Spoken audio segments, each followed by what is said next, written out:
That's my name. I'm the Rebel Commander here at rebelnews.com. What a pleasure to be with you. You know, we have been covering this Trucker Commission since the very beginning, not just covering it like green on broccoli. We are all over it. Not only do we live stream the proceedings raw all day, but we have a dedicated team in Ottawa. We rented an Airbnb right next to the Commission of Inquiry. It's such a short walk. It's wonderful. 4 bedrooms there for our journalists to stay. We've turned the kitchen into a studio where we're interviewing guests every night. And we're rotating reporters through. The other day, Sydney Fazard from our Alberta office was there. Mocha Bezergan was there. I even did a tour of duty there for one day. This past week, we've had Celine Glass from our Calgary office. And of course, we have a full-time reporter in Ottawa. His name is William Diaz-Berthiaume. He's just been doing a great job. And besides cutting clips, interesting video clips all day, we live tweet the proceedings, and then at night, we have this summary live stream that you are watching now. Now, normally, we have William and Celine and sometimes Sheila and others on the live stream, but you know what they're doing right now?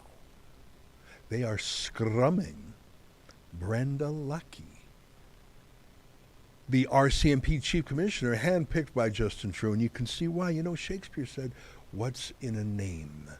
A rose by any other name would smell as sweet." Brenda Lucki is lucky.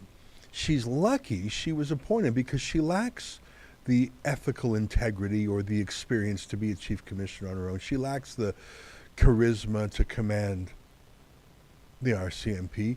She's lucky in that her skill set matches Justin Trudeau's needs, and he's lucky that he found someone who matches his needs. The need for a compliant, complicit, and corrupt police chief who will turn the other way when he blindly and brazenly commits crimes. And I don't say that as a wild insult.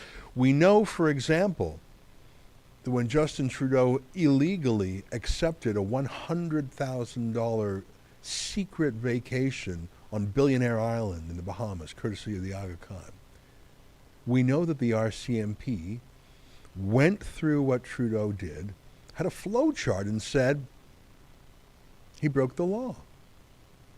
But for political reasons, the RCMP refused to lay charges. Lucky indeed. Hey, let me show you this video from Canada Day I think it was back in 2015. Justin Trudeau has this sexist, gropey, Me Too, Weinstein, Epstein move that he does. When women are near him, he likes to dominate them in this sexual, physical way. And he does it in public so they can't squirm away or object. He loves doing it at cabinet swearings in. He loves doing it when all the cameras are on him and a woman next to him, and he grabs her inappropriately and gropes her, because in that split second, the woman, if it was in a private setting, would recoil or pull away or say, "Get your hands off her," would shove him away. But because it's usually a moment of her famousness or her excitement, she says, "Well, I don't want to make a scene because everyone's looking at me," and so she accepts the groping. I don't know if you can call up some of those images, Ephraim, but we've shown them before, of Trudeau getting inappropriately close right in the physical space of every woman who works for him. It's like you must allow yourself to be touched and hugged, and I'm talking a chest-to-chest hug. Yeah, that's a picture right there. That's just one example right there. Who's that? That's Anita Anand. Would you, in a work environment, touch your subordinate like that, if you're a man and that's a woman? And that's not even the most intimate. Show me some more of them. He did it with Jody Wilson-Raybould. He did it with the past Governor General. He literally put his hand on the bum of the previous Governor General. He does it with every woman in his cabinet. Just put that whole search results. You don't have to, just put the whole thing up there. If you Google Trudeau hugging and boost it a bit, who hugs a woman who works for him chest to chest? Well, Trudeau does. It's really gross. It's a Me Too moment, and he does it to assert dominance over the women around him, and he knows because if they blink in that moment, they embarrass themselves. And I say this because look at how he treats the chief commissioner of the RCMP. Can you call up that video clip? It's just a 5-second long clip. So she's dressed in her full regalia. This is when there's criminal investigations criminal investigations into his misconduct. And he goes right up to her. In public, cameras on, and that's the key part. He would never do it in private. He has to do it in public. And he goes up to her, hugs her, and kisses her while she's investigating him on the SNC Lavalin matter. Why is he doing that? Is that a normal way to greet the chief commissioner of the RCMP? It is not. Is that the normal way to greet someone who works for you if they're subordinate to you and a woman? No, it is not. Are they truly that close? No, they are not. It's like a dog peeing on something. I'm dominant. This is my turf. You are the chief commissioner of the RCMP. I should be scared of you because I, on the face of it, committed a crime. Your own officer said so. And you're investigating me. But I want to show you who's boss. I'm going to come up to you, the officer who's investigating me. No one less than the chief commissioner of the RCMP, the highest office in the RCMP. You are investigating me, but I am not scared of you. You should be scared of me because I am dominant. I am going to now hug you. We don't know each other. But I know your place, and your place is beneath me. I'm going to hug you and embrace you and kiss you cheek to cheek. And I'm not going to do it in private because that would be weird and you would recoil. I'm going to do it in public so you cannot recoil. It would make a scene if you did.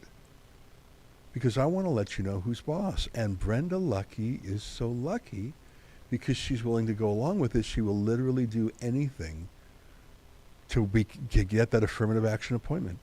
Brenda Lucki is not qualified to be the chief commissioner of the RCMP except in one regard. She will literally do anything Justin Trudeau tells her to do. Now, I tell you this because she was testifying today in front of the Trucker Commission of Inquiry. And she was asked some questions. I think we've got some clips here, and I'm going to show you these clips. The reason that I'm alone on this live stream right now, but I'll be joined shortly by my colleagues, is because William Diaz-Berthiaume and Celine Glass were out scrumming Brenda Lucki, and I understand that they got a question to her. I'll be very interested in that. We'll process that and upload it as soon as we can. So Celine and William were covering the Trucker Commission of Inquiry today. Brenda Lucki's testimony ran late. Then she was scrummed, and our people were there. So that's why they're not here. But before I hear William and Celine, it sounds like they're returning to the Airbnb. But I think we can play a clip in the meantime. Can you play for me clip number 3 of an RCMP endorsed plan that would not need the Emergencies Act, but this was not sent to the Liberal government because the Liberal government wanted to invoke martial law. Play the clip number 3, if you could be so kind. But I want you to concentrate on that scenario then. Mm-hmm. Cabinet is on the verge of invoking the Emergencies Act. You are their window on law enforcement. You told us this earlier. Your update to Cabinet as it is deciding whether to invoke the Emergencies Act is that the police now have a plan, they've pulled it together, and that you, as the commissioner of the RCMP, consider that plan to be workable without the authorities of the Emergencies Act. And that doesn't get delivered. Your messages don't get delivered to Cabinet when they then deliberate on the invocation of the Act. Do you appreciate the significance of that scenario? Yes and no, because we had spoken about the fact that we had an integrated planning cell, that we were bringing together a plan, an enforcement plan to go forward. So there was talk about a plan, and that a plan was in progress. I reported on that, I believe, in my previous IRG. So it wasn't a brand new concept. But yes, in fact, the fact that we now had a plan, I'm not sure if it was signed off either. As of that point, because we were having difficulty getting it signed off. We didn't realize it needed to be signed off. Like I say, she's not the leader of the RCMP. She's not actually the boss. My plan had to be signed off. Signed off? Who's your boss? Who would sign off on your plan? You speak for the RCMP. You're allegedly the chief commissioner. You have a plan for cabinet that shows you can police this matter without invoking the Emergencies Act, but you come up with an excuse for not passing it on to cabinet when they are deliberating whether or not to invoke martial law. And your excuse is it didn't have sign off. It wasn't signed off by whom?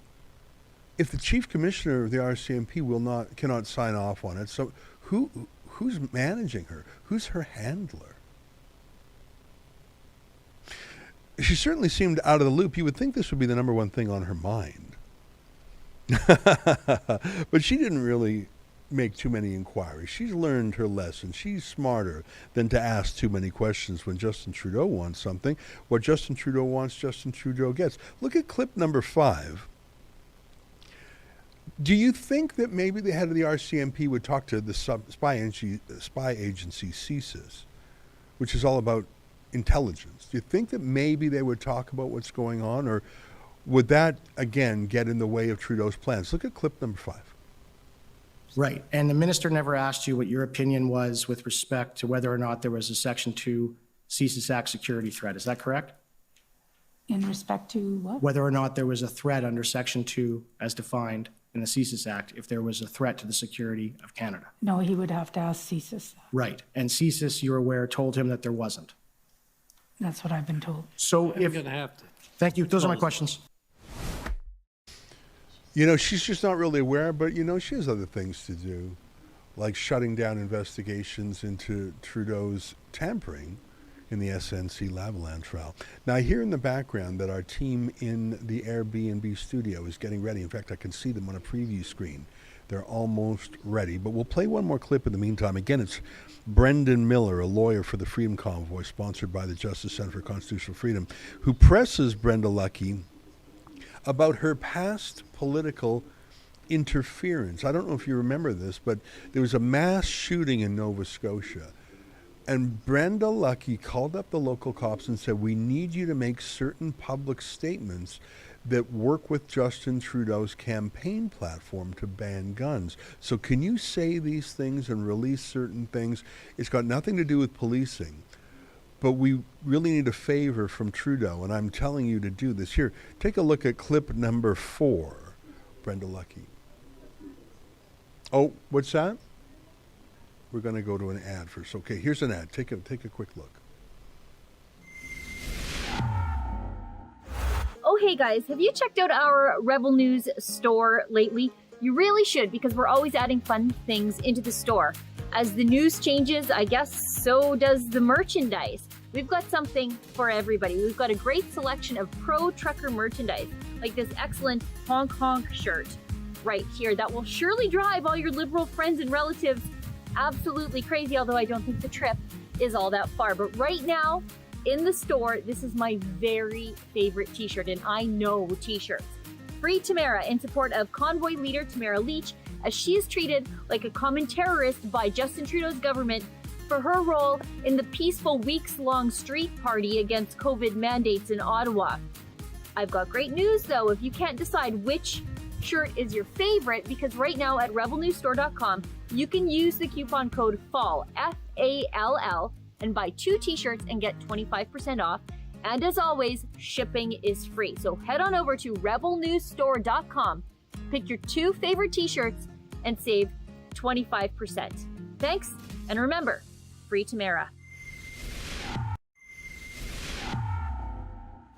Freedom in 2022 is certainly about being able to make free choices for ourselves and for our family, who we believe are the best. We have seen so much suffering over the last 2 years. People who die alone in terrible conditions, people losing dream jobs, polarized families, and a society that insult and yell at each other for making a different medical choice. But people have risen, and it will be through them that the future will have an important meaning for all of you, but especially for the next generation. Rebel News has been present at every step of this great challenge, but so many other pioneers whom you could meet and hear at our great conference about freedom for our beautiful country, which is Canada. This conference, which will be held in Calgary and Toronto, will show you the faces of the influence of freedom that you have seen over the past 2 years. You don't want to miss this. So get your ticket now at rebelnewslive.com. And it will be a pleasure to see you there and meet you in large numbers. It's time to drop these masks and let the truth shine.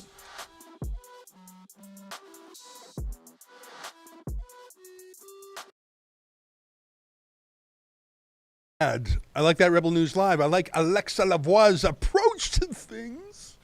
Joining me now via Skype from our Airbnb studio in Ottawa is Celine Glass and William Diaz-Berthiaume. How are you guys doing?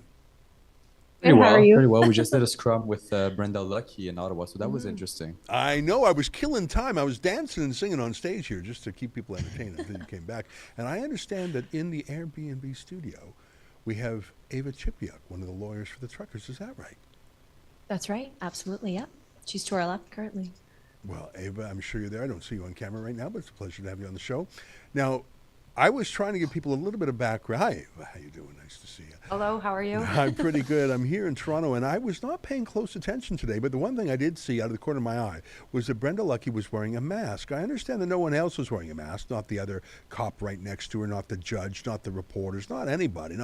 I think she was wearing a mask. I'm just going out on a limb here. I think she's going on a mask because she wanted to cover her face because she's testifying, and one of the ways we assess if someone is telling the truth or lying, or if they're under some stress or they're fibbing, is nonverbal cues.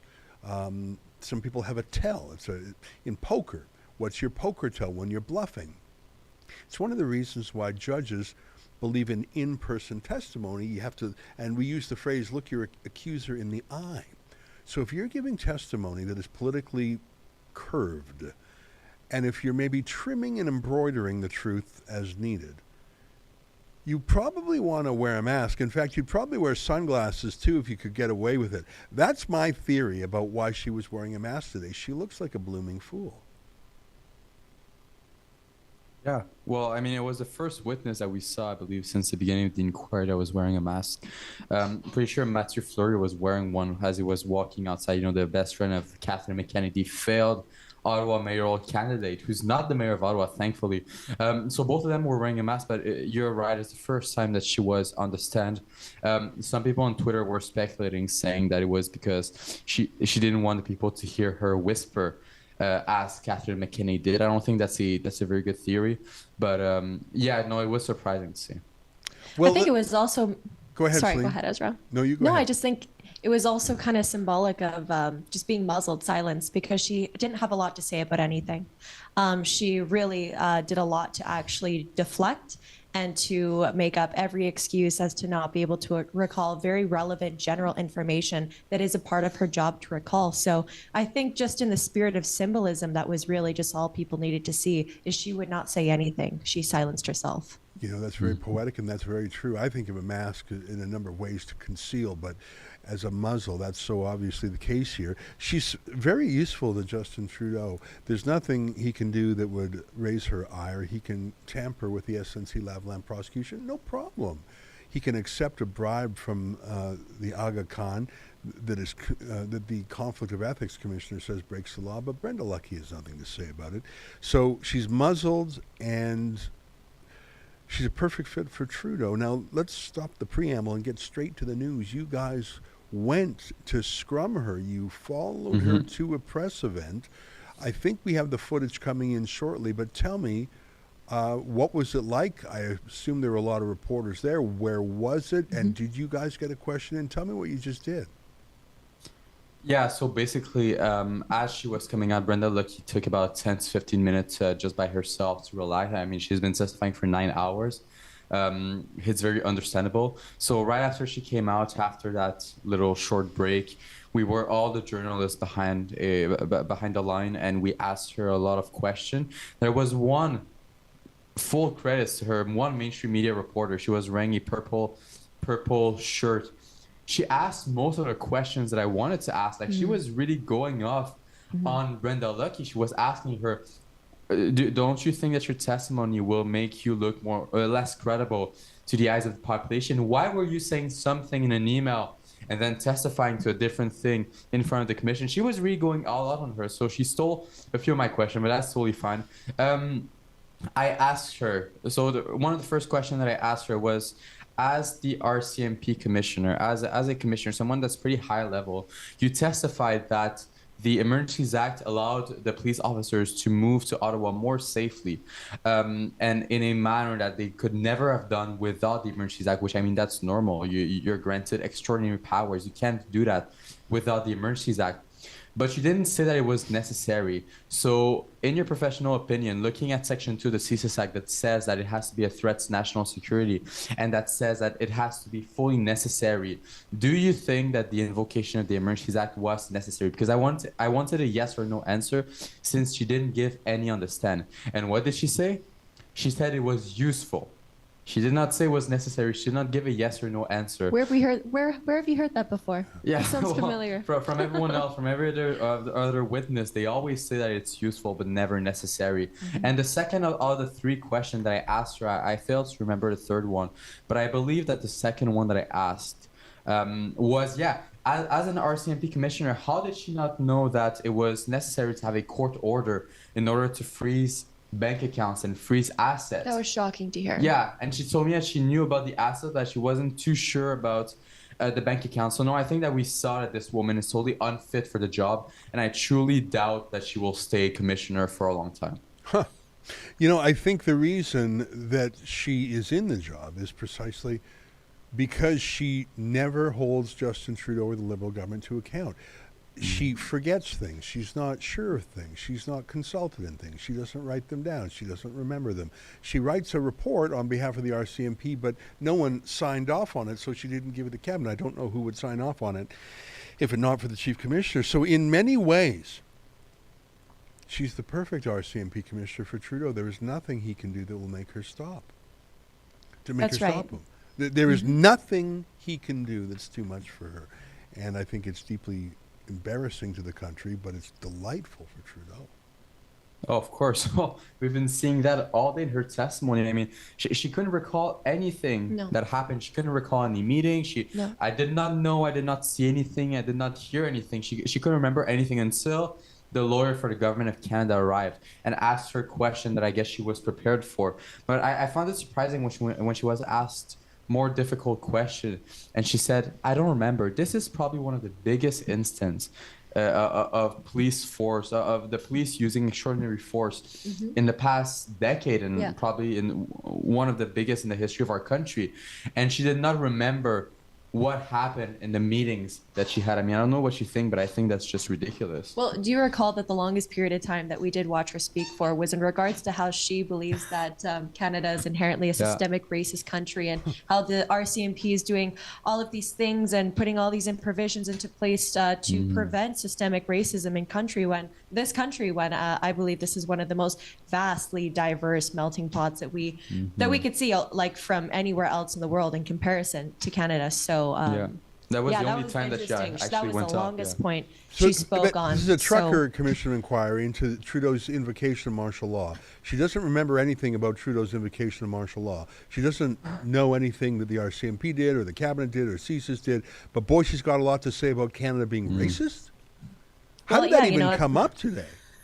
It was. It was so there's a council. I'm not exactly sure what's the name of the council. She's a council for the the Native American territories and chief associations of British Columbia. Yeah, That's exactly. like the proximity, the premise of her title. And she asked her if she's aware of some of the systemic racism in this country and how that may or may not affect the way that RCMP handles certain arrests, detainments, etc. Yeah, it wasn't related. We also had that dialogue between us. We were sitting beside each other while this was occurring. But that was, out of anything, a totally unrelated topic, and it shows you how much she didn't care. She very much could speak on that. Yeah, let's take a But look. she We had- got the clip yeah, right here, yeah, actually. Let's roll that perfect. clip. And are you aware of dynamics of systemic racism and specifically anti-Indigenous discrimination in policing and responding to public order or emergency events? As a result of the Upperwash, in regards to the Upperwash report? No, just broadly within the RCMP. Are you aware of dynamics of systemic racism and policing of Indigenous peoples? We are doing a lot of initiatives within the RCMP in regards to systemic racism. We've introduced some new courses that we've actually made available to all police agencies, Uniting Against Racism, cultural awareness and humility courses, we're updating our curriculums at our training academy. We've also have the blanket exercise that is at our training academy and that is available for all employees of the RCMP. And it's all about, and we've reviewed our whole recruiting process to make sure there's no systemic barriers to prevent Indigenous people, but also the BIPOC community entering into the RCMP. In our recruiting, we're trying to be more progressive in our proactive recruiters so that we would be able to have more Indigenous people in the RCMP because it's more representative of the communities we serve. And I think it would make our, would Dumber strengthen by our the second. organization. I'm literally to have more- losing IQ points as I listen to this answer. Completely off topic, absolutely nothing to do with the Commission of Inquiry, but a blessed relief for her. She doesn't have to answer an accountability question. I was getting dumber listening to that answer. I want to bring in Ava Chipiak. Ava is a lawyer for the truckers with the Justice Center for Constitutional Freedom. So I understand, William just said, Ava, that Brenda Lucki testified for 9 hours today. It is a very difficult thing to say 9 hours worth of nothing. That is a skill. She should be a podcaster. Was there anything that Brenda Lucki said that had substance to it, that had meaning to it, other than just her vague can't remember something that happened just a few months ago? The most important policing civil liberties moment of our era. She can't remember it because, there's a lot of other things going on. Was there anything out of those 9 hours that was meaningful or useful, Eva? Yeah, there definitely were a few things that are worth noting. So one of them was with Commission Counsel. She was having a discussion about how incredibly important it is to use all the tools in the toolbox, and especially de-escalation. And as I think all know, there was zero discussion with protesters. And she kind of nonchalantly threw that out. Well, yeah, we could have talked to the protesters. And so that was just a very strange conversation she was having with the commissioner lawyers. So she was talking all about the tools, all about, on paper, the things you could do as the RCMP agency. And I suspect there's a protocol and things like that, but it looks like, as we know, none of that was implemented. So that was pretty interesting to see. And I think we got a video clip of that, Ava. I don't mean to interrupt you, other than I think we've got that as clip number 2. Let's just show people where she sort of obliquely, accidentally admits that, yeah, they did not do everything they could. Like, how about just talk to the truckers? Take a look at clip number 2. These are your notes and presumably what you said to the IRG and cabinet on the relevant occasions. That said, I am of the view that we have not yet exhausted all available tools that are already available through the existing legislation. There are instances where charges could be laid under existing authorities for various criminal code offenses occurring right now in the context of the protest. The Ontario Provincial Emergencies Act, just enacted, will also help in providing additional deterrent tools to our existing toolbox. And then the bullet below that, these existing tools are considered in our existing plans and will be used in due course as necessary. had you had these discussions about your views on existing authorities with any of the officials before the circulation of these notes? Yeah, I think we would have been exchanging verbally. Like Deputy Commissioner Duhem said, it happened so fast. There was, Deputy Minister was working on this. We weren't in the working group. We were just brought in as subject matter experts on various authorities that, potential authorities, but we weren't in the drafting of any of this. That wasn't our role. So this would have been provided probably verbally. We would have spoken about it. And then obviously, because I was asked in an email, it was provided in writing. You know what? I feel like the fog, the bureaucratic fog emanating there. Hey, but I see a note from our studio here. We now have the footage of the scrum with Brenda Lucki. And I don't know if were you there, Brenda? Oh, sorry, were you there, Ava, watching the scrum or I missed it, so let's I'd all be watch happy it to together. watch it. I wasn't there either. That's the reason why Celine and William were away from the mic when we started the broadcast. Let's see our team in action. Go ahead, studio, and roll the scrum. You said that the Emergencies Act was the safest option and that you couldn't have done what you did without it. But you didn't say that it was necessary, though. Is there a reason why you didn't say it was necessary? It's not up to me to decide if it's necessary or if it meets the threshold. It's about, will it be useful to law enforcement? Is there any gaps or any problems if we were trying to enforce it? That's what the parliamentarians would look at. If it's another agency that's going to do something with a regulation, they should be asking that agency. But if you look at the EA, if you look at Section 2 of the CSIS Act, it needs to be necessary, it needs to be a threat to national security. So as a commissioner of the RCMP, did you consider that it was necessary? I thought it was useful. I thought it was needed. Now, obviously, I have the benefit of hindsight. We wouldn't have been able to do the enforcement actions as safe as we did. We wouldn't have been able to keep the people at that protest as safe as they were, and it wouldn't have been concluded in the short time frame it was if it wasn't for the emergency. But just to confirm that you Sans l'acte d'urgence, c'était très difficile de faire le renforcement de qu'est-ce qu'on a fait. Ça donnait un environnement qui était plus sauf pour les Canadiens, pour les protestants.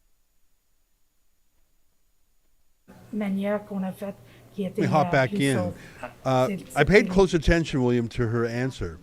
And she said, you used the word necessary. Let me hop in there for a second. William, you said, was it necessary?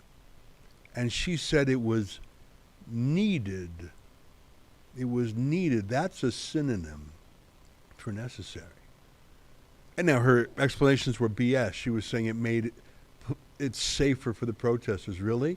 The riot police charging on them, that was safer? What does that mean, safer? It was safer for the protesters to have martial law? What lack of safety was there that became safer? She's a wicked liar. We know that about her. Mm-hmm. But I would say that by saying it was needed, she went further than any other cop we've heard from so far at the commission. All of them said, sure, it was useful. Yeah, I mean, if you give me a blowtorch, it'd be useful. If you gave me ultimate tyrannical power as a czar, it would be useful too. Was it necessary? No, every cop so far has said it was not necessary. In fact, most of the cops sort of said, why are you even asking that? We cleared the Windsor Bridge before the Emergencies Act. We cleared the Coots blockade before the Emergencies Act. How can you even ask if it was necessary when we resolved those problems even before the Emergencies Act come in?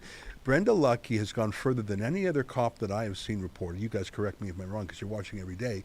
She knows who her loyalty is. Other cops swore their loyalty to the Crown, swore their loyalty to the Constitution. Brenda Lucki swears her loyalty only to a man, Justin Trudeau. She does literally whatever he says and never contradicts him.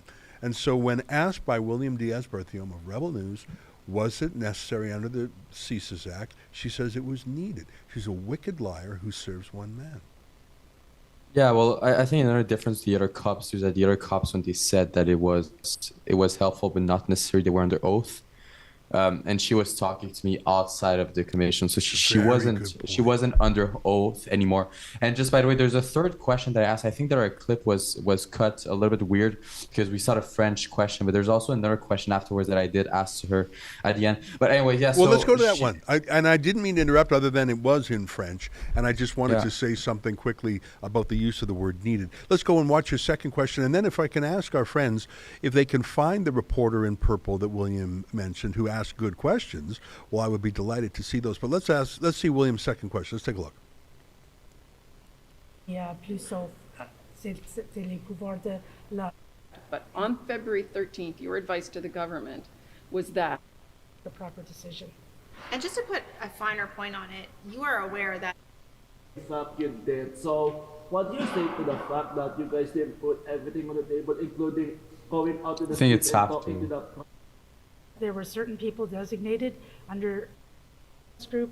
In this case, there was 6. You weren't aware that you needed a court order to do that? No, the seizing. Oh, I rewind knew just a that little bit. we Looks like we needed got court William's Yeah. question there. Go back 20 There was, seconds. 6 or 7 leaders, so it made it a bit more problematic. Thank you.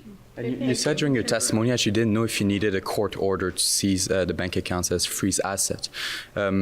Is there a reason why you weren't aware that you needed a court order to do that? No, the seizing, I knew that you needed a court order. I wasn't sure on the freezing because we've never done the freezing of accounts. We, obviously, when we seize accounts, that's a different aspect, but the freezing was pretty new to me and I haven't looked at it any further.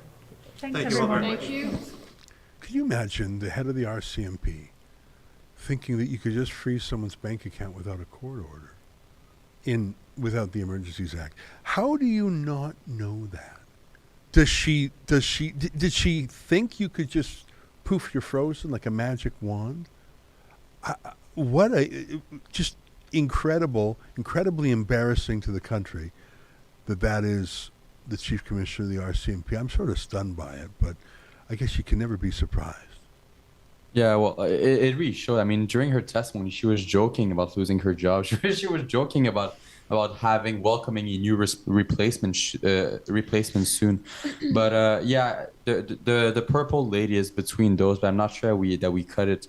But no, it was an interesting testimony, and her responses to my questions were interesting. I think we have Eva. I could probably talk a little bit more as to whether or not it was actually her role or not to know that you're supposed to have a court order in order to freeze assets or freeze bank accounts. Well, just before we get into that, I'd like to actually just mention it's part also of the questions that we're not going to see that were asked by the lady in purple, but she did get a chance to ask Commissioner Lucki what she thought about her reputation after the way that she displayed herself today. Oh, wow. And she, no joke, so she was so eloquent, probably one of the most eloquent moments today.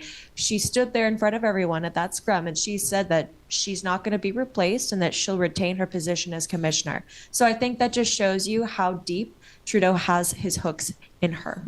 It's perfect. It really is. That's why she was joking. That's why when you brought that up, I was like, it makes sense. Of course she's going to joke on the stand because she knows that her position is solidified because she sat up there and she lied through her teeth.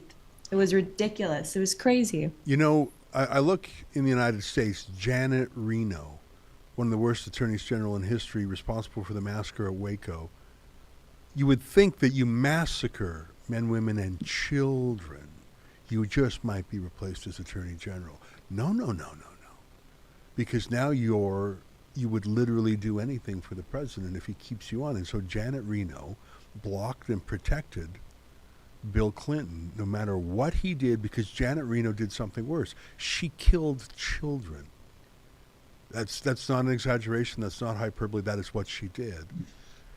And Eric Holder had the same role for Barack Obama. When you have an absolute obedient, submissive, like I'm talking BDSM, submissive, do literally anything. Mm-hmm. Of course she's... In fact, the worse she was, the safer she would be. Mm-hmm. Her very weakness and impotence and ignorance and folly and muffled masked mouth mumbles is why she is the perfect Trudeau justice. I mean, could you find... perfect Trudeau RCMP Chief Commissioner, can you find a better contrast between Jody Wilson-Raybould, educated, intelligent, active, principled, ethical, versus the masked mumbler, Brenda Lucki. Jody Wilson-Raybould, Brenda Lucki couldn't have two more different people. One was fired by Trudeau because she dared to say, whoa, don't meddle with a criminal trial. The other, Brenda Lucki, saying, Master, what can I do to serve you today? Mm-hmm. Just unbelievable. Ava, what do you think? Am I wrong? I don't think she's going to be replaced. I think she did exactly what her boss wanted and needed her to do, and that is why she will continue. What do you think? Well, I have to say ignorance is not a defense for law, and it's really a shame to see the top commissioner for all of Canada being ignorant of the law. If anybody should be educated about the law, it is definitely her. Hearing that response to William's question about freezing bank accounts, not knowing, that's not an excuse. That's not acceptable. It should not be accepted in Canada. She didn't even know the name of the Emergencies Act. She thought, and she says this jokingly, nonchalantly, like it has no consequences. I thought it was the Emergency Measures Act. This is not somebody that should be ignorant of any of these things she's talking about, because the consequences are way too severe. And that's what we're going to see in Canada. It's just like every clip we've been watching, it's very hard to watch. I couldn't even watch the rest of the evidence today. It was mumbo jumbo half the time, so it was really hard to watch. So I don't know how and why this is acceptable in Canada. Yeah, unbelievable. Well, I think that as long as people keep reelecting Trudeau and his little buddy Jagmeet Singh, you're going to keep getting this. And I just think that, I wonder if people are just tuned out. They're numb to it. It's all gobbledygook. It's all boring, just lawyers and police droning on. And maybe only people like you and me and Rebel News viewers and the truckers who have their knobs turned up to 10, maybe we're the only people who care about freedom, and everyone else, well, you know, what's the price of gas today, and what's the price of my home today, and, you know, I got, you're just living day-to-day real-life stuff. I think that the very fact that this is a fog machine is why Trudeau's going to skate. Now, I'm sort of optimistic that the judge is going to say there was no evidence justifying the like, I just don't know how any honest judge, faced with the evidence of 23 days, that not a single person of authority, and frankly, even the odd flotsam and jetsam that testified too, even they didn't say, yes, we needed martial law. I don't even think a single person has said that. You're paying closer attention to me. Eva, has a single witness in 23 days said, actually, we needed martial law? Did a single person say that? So not that I've heard, and I did hear a lot of it was helpful, but that's not even the test to justify invoking the Emergencies Act. And that's one thing I wanted to say. Under cross-examination with Brendan Miller right at the end, she was asked, so who told you, or how did you think that this would have been justified? And she said, well, that's not for the RCMP to decide. That's for CSIS to decide whether or not there's a justified national threat to security of Canada under Section 2 of the Act. And he said, or he asked, so was that the case? And she kind of said, I believe that's what they said, that there was no threat. So she confirmed the RCMP is not the body that would be the one giving the advice or the evidence for a national security threat. She confirmed that it's CSIS's role to do so. And there we have it. Zero justification from the CSIS, zero justification because it's not their job from the RCMP. So whether or not she thought maybe she might need it or it was helpful really doesn't figure into whether or not it was justified. Yeah. You know, I just think that the judge will have no other alternative but to do the right thing here. I think that I don't care who appointed this judge. I don't care what his political stripe was when he was a lawyer. I think any honest judge who is not crooked would have to say there is no justification under the Emergencies Act for the invocation of martial law. And by the way, I think the Liberal Senate knew that too when they threatened to vote against it and when Justin Trudeau was forced to blink. It wasn't the media that forced him to blink. It wasn't law professors. It wasn't the official opposition. It wasn't civil liberties groups. It wasn't anything. It was Liberal senators who say, you know what, boss? We're not going all the way down with you here. And I think the judge will come to the same conclusion. We still haven't heard from Trudeau himself, but I don't know what he could possibly say as if he's in the details of these things. And I don't know. I think that this is an excellent commission of inquiry in terms of providing the facts of it. I think the judge will do the right thing. What I'm less certain of is that Canadians who have put up with the blackface groper who takes $100,000 free holidays, if they would put up with all that, why wouldn't they put up with some cops knocking some heads around? Like, why would this be more offensive to them? I don't know. Maybe I'm sounding very black pill right now.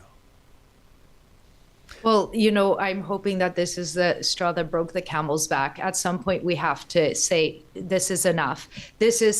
I've said it many times on social media today. This is an embarrassment to our country, what happened today, the display from the RCMP commissioner. When you juxtapose that to alongside the OPP commissioner and the professionalism displayed by the OPP officers, the superintendent of intelligence, you could really, that's somebody I trust my life with or this country with. What was on display from Commissioner Lucki, I think all Canadians should be outraged, embarrassed, and demanding more. Hey, Ava, we've got a couple of super chats, if I'm reading this right, and I just want to read a couple of them. Cheryl Dawn V chips in 5 smackers and says, Ezra, please tell us your opinion if this inquiry finds that there was no reason to enact the Emergencies Act. What are the actual ramifications? Will anybody be responsible like our PM? Well, I can tell you that nothing will happen, just like when he was convicted under the Conflict of Interest Act. I think a few journalists will tut-tut, like the Globe and Mail will say, oh, well, a lesson learned. And Trudeau will say, well, this was a learning moment for all of us, and we all have to do better. And by that, I mean you. And I think that some of the media, the regime media, like Global News and the CBC, will, blame storm a little bit put the blame on the truckers. And nothing will change. Now, do you think Jagmeet Singh is going to pull away his support from Justin Trudeau? No chance. Orizia gave a Restream paid chat and said, I can't help thinking it's a great opportunity of out with the old ways and time for a new vision of Canada, landmass. Well, out with the old, in with the new, depends what the new vision is.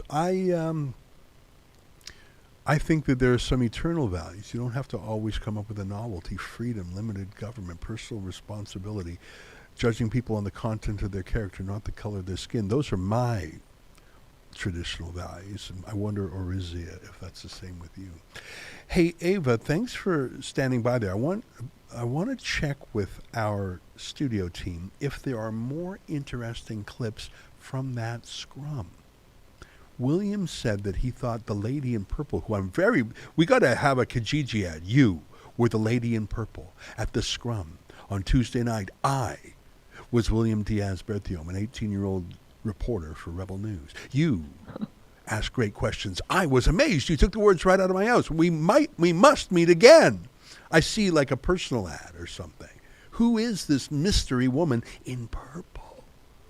Can we find a clip of that again? Well, I think we might be able to find it at some point. There's one thing that I want to make sure we touch on before we end this live stream, because that's pretty relevant about what happened. So I'm not sure if you saw it, but Brendan Miller, during his cross-examination, almost he ran out of time. So I know everyone received a bunch of documents by the government of Canada, by the Department of Justice, an enormous amount of documents. And I think it was pretty hard for all the parties to go through all the documents. And we saw, Brendan Miller, who was interrupted multiple times by the Government of Canada Council.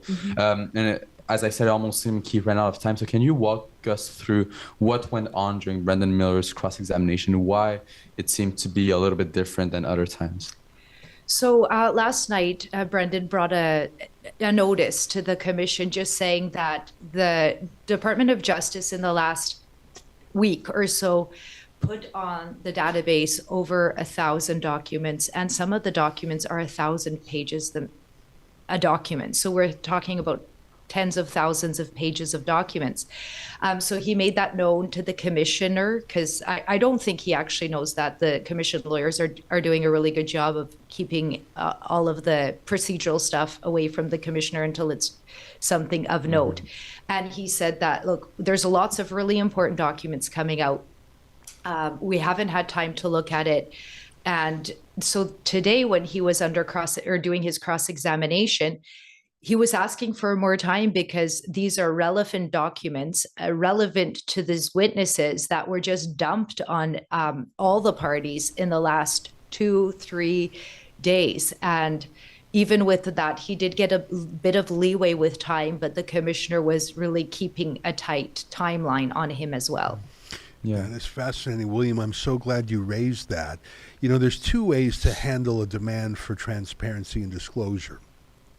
One is to stonewall and say, we're giving you nothing. That's usually what the government does. We've had some access to information requests that they've delayed for 7 years. The other approach is, oh, you want a needle in a haystack? Here's 100,000 pages. You've got 48 hours. Good luck finding it. Ha ha, suckers. Sucks to be you. Both are atrocious. Both are tactics of the Liberals, dumping 100,000 pages to obscure the damning documents and doing it now. They knew this Commission of Inquiry was coming since February. It's embedded in the Emergencies Act. They knew. What, they just discovered these files 3 days ago? They're wicked liars. And if the documents you referred to, William, come from the RCMP, it shows the corruption in that organization, which I said is now par for the course. Brenda Lucki is a disgrace. I don't know if we can go to it. Hey, Olivia and Ephron, can you go to the story from Blacklocks, how the RCMP's trust is being frittered away under Brenda Lucki. The RCMP, such a symbol of Canada, a beloved symbol. There even was a hit TV show, I think it was called Due North. It was about a Mountie who was out of place and out of sorts, and it's just such a beloved symbol of Canada, the trusty Dudley Do-Right Mountie. Look at this story in Blacklocks Reporter, one of the few independent media left in this country. Approval rating falls to 51%. The RCMP only has half of its reputation left. When you put a crooked, and I'm using the word crooked on purpose, we know for a fact that RCMP officers said we have enough to charge Justin Trudeau for undue influence from the Aga Khan. And Brenda Lucki said, no, we're just not going to. There you have it. She's frittering away the respect of this key institution. Hey, I hear in my ear that we have the clip of the lady in purple, the mystery woman. Here, let's take a look at that. That you concluded that it was useful and needed after the fact, but on February 13th, your advice to the government was that you had the existing authorities to proceed to end the blockades. There was the draft of we knew what some of the authorities were going to be. Of course, we were asked if those were such authorities, would they be useful to law enforcement? I said that they would be useful, but I also cautioned that there are other authorities because if I don't give the full picture, then they can't make a proper decision. And just to put a finer point on it, and people in the public who question your ability as a commissioner, can you just clarify today how you view your conduct, your leadership at A reference, the RCMP, this is her. and whether you are staying on? I'm absolutely staying on as commissioner of the RCMP. And how would you Yes, go ahead. describe your leadership of the RCMP? All right. Yeah. Well, Is it that was earlier- part of her question, but we also had another longer part before. It's going to come out in the video in the next few days. We're going to see exactly what she had to say. But that's one of the questions. You know, your credibility has taken a hit by testifying here at the inquiry. Would you stay on as commissioner in the future? And she said, absolutely, I would stay on as commissioner. You know what? She would stay on. That's a decision about her will. But when she says she will stay on, that's a bit presumptuous. It either says that she is the decider or that she already has an understanding with Justin Trudeau.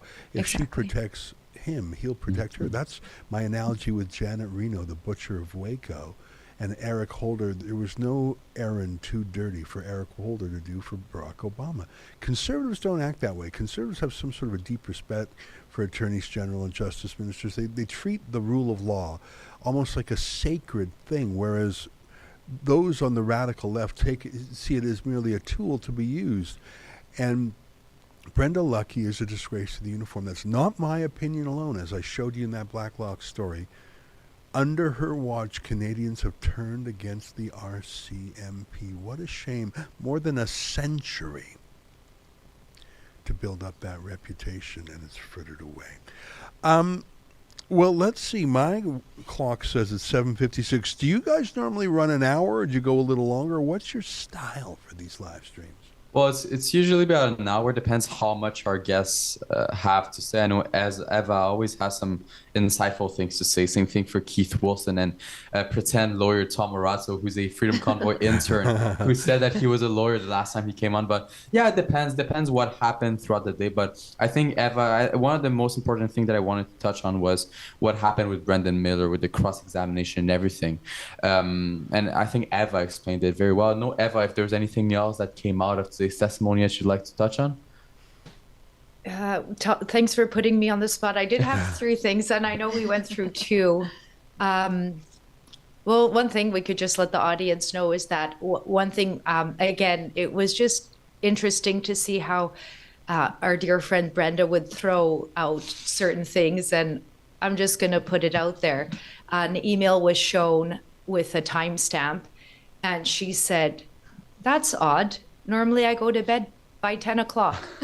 That's right. So there was an issue with the time zone on the timestamp there. But, you know, we're talking about a national security crisis, which they in turn called a national security event. They just changed the wording and to make it, I don't know, more palatable. But, you know, if we're talking about this kind of issue in our nation's capital where the Emergencies Act is being invoked, the top RCMP commissioner is still going to bed at 10 o'clock. I think we've got some issues. Yeah, I mean, she needs her beauty sleep, and I'm sure she gets up early. But if you're in the middle of the worst policing danger, like the CSIS test that we're talking about this. What do we mean by the CSIS is the spy agency, but it's in the act that the standard for emergency is outlined. If it is a danger to Canadians or a danger to the sovereignty of the country that cannot be dealt with another law, only and only if that, then you can bring in martial law. So it is literally the worst crisis Canada has faced in 50 years. And she's going to bed by 10 because she needs her beauty sleep. Correct. The fact that she was so comfortable saying, well, I don't know how that makes sense. I go to bed by 10 p.m. And it was just strange to hear something like that. And that goes to, you know, her evidence of, well, I don't remember this or I don't remember that. Even on the pivotal days, February 13th, February 14th, what was your discussion with this group? What was your discussion to the cabinet? I don't really remember. Yeah, I had other things going on. Game of Thrones had a new series out. I was watching that, and I was just finishing up some Sudoku, and I just caught up on my Netflix. Go to bed by 10? Yeah, and I like to go to bed by 10 because I really, I have such a stressful job. Could you imagine that?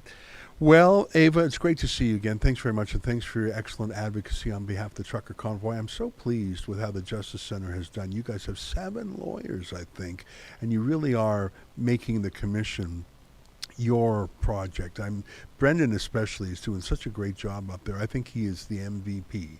He's the player of the game Yeah, well, can I just say one thing? He's the one asking questions about the Emergencies Act. It seems like the other players are trying to cover their bum for what happened, cover their departments. And he is the one asking questions about the security threats. He's the one asking about the Emergencies Act. But it's my pleasure. Love to be on the show. Thanks for having me. Well, it's great to see you again. And really, I think that he is the strongest lawyer, the one most dedicated to the mandate of the Emergencies Act, and I think that if he were not there, this would be a very different commission. I'm so glad the JCCF received standing. By the way, so did the Democracy Fund, a charity that we're fans of here. Celine and William, you guys are doing a great job. I'm glad you got to the scrum, and I'm glad you got your questions in. And although I am not satisfied with the commissioner's answers, she did answer you, and it's excellent that Rebel News was there. And shout out to the lady in purple, a mystery woman that maybe one day we'll learn her identity, but good for her. Last words to you guys. Well, I think today was super interesting. You know, there's a few things that I think would still be relevant to touch on, but we can definitely talk about it in tomorrow's live stream. So if you want to know more about what went on today, some details about the evidence that was presented, you can join us tomorrow. At the same time, we'll also be joined by some lawyers, and we'll definitely talk about them. I think Brenda Lucki, it shows why people are losing trust in the RCMP. I think her testimony shows that she lost all credibility, that people don't trust our policing institutions anymore. And her testimony is why. Well, yeah, no, exactly. And it's not like we didn't have every intelligence agency in Canada saying the exact same thing, but they went ahead and they did it anyway. So this hot potato now lies in the laps of the Liberal cabinet ministers that will be going and providing their testimonies next week. So I don't know who else they're going to put the blame on. It can't be Lucki anymore because her hands are clean. She served her masters. So now we move on to the bigger fish next week. But yeah, today was terrible. Totally unbearable. Can say it. Yep. Well, thanks again. You guys are doing a great job out there. I'm so pleased with our Rebel pop-up studio in the heart of Ottawa, and hopefully I'll have a chance to visit it again before the commission is out. I'd like to thank our live stream staff here in our world headquarters in Toronto, Olivia Bruni and Efrain Oswaldo Flores Monsanto. And I'd like to thank all our viewers at home, including our super chatters, live chatters. And I want to invite you, our dear viewers, to meet with me and my friends and my colleagues and some of our Rebel News stars, including, can you believe it, Tamara Leach is speaking at our Rebel Live conference in Toronto. Oh my gosh, it's this weekend. In Toronto this Saturday. Did you guys know that? Tamara Leach, the Joan of Arc of truckers, is speaking, a keynote speaker at the Rebel Live conference in Toronto, Ontario, Canada. Go to rebelnewslive.com to get your tickets. Oh my gosh. Also, Pastor Arthur Pavlovsky, who was also jailed for keeping his church open. And I would like to invite you guys to come. Do we have another ad? I really love our ads for that. I think that's the way we should play these things out. I'll say goodbye now to Ava, Celine, and William with my thanks. But let's end on a gorgeous ad for Rebel News Live. Seriously, it's this Saturday. Come. Palminder Singh is going to be there. Andrew Lawton, Alan Honor of the Democracy Fund. Comedian Ben Bankus is there. Such an interesting mix of people. But really, come for Tamara Leach. We'll end on an ad for that. Thanks, guys. I'll see you later. Here's an ad for Rebel News Live.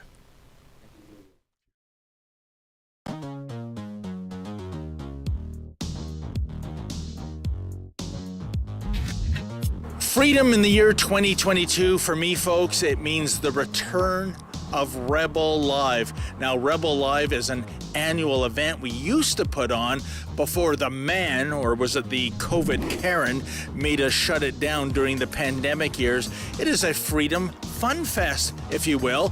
All the freedom fighters you've grown to know and love over the years, they're going to be speaking at the Toronto and Calgary events. The Toronto event is on November 19th. That's a Saturday, and it will feature the likes of Dr. Julie Ponesse, Arthur Pawlowski, Tamara Leach, and all your favorite rebels, including yours truly. I'll be the MC that day, Sheila Gunn Reid, and of course, the big boss man himself, Ezra Levant. Now Saturday, November the 26th, we're bringing Rebel Live to Calgary, and those aforementioned speakers will be there, and Sheila will be the MC for that event.